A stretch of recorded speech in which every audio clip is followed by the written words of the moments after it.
I'm an investigative reporter by background, so I like hard evidence and proof.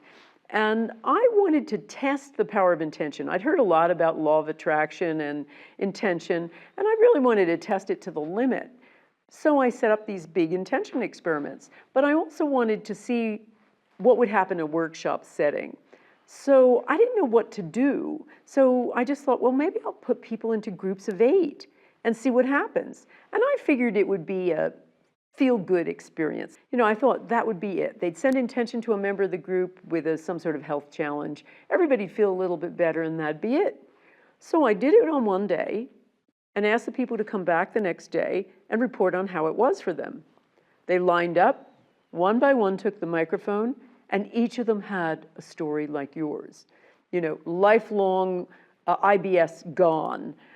Somebody with migraines no longer had any headaches. A woman with multiple sclerosis came in without her crutches the next day. A woman who had a cataract said she was 80% better, and on and on. And I heard it over and over and over again.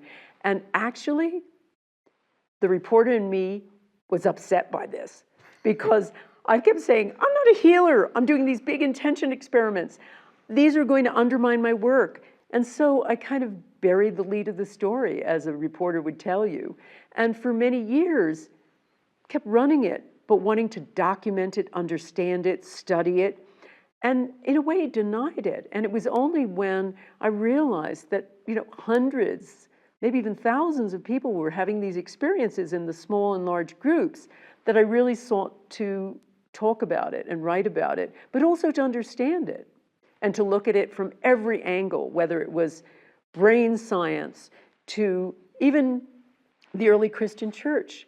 I found one really amazing thing that in the Acts, which talks about how the apostles were told to pray and to set up their church, there was a mistranslation that Jesus supposedly told them to pray, and as it's been translated, with one accord. But the real word, which is Hellenic Greek, and a word that is homothumadon, actually means pray passionately together with one voice. And I sort of thought that, wow, maybe that was an early way that they prayed together. They prayed as one, passionately. And that it was constantly said, all kinds of miracles will unfold. But there is an X factor here that is beyond our understanding. When people come together as a group, miracles just happen.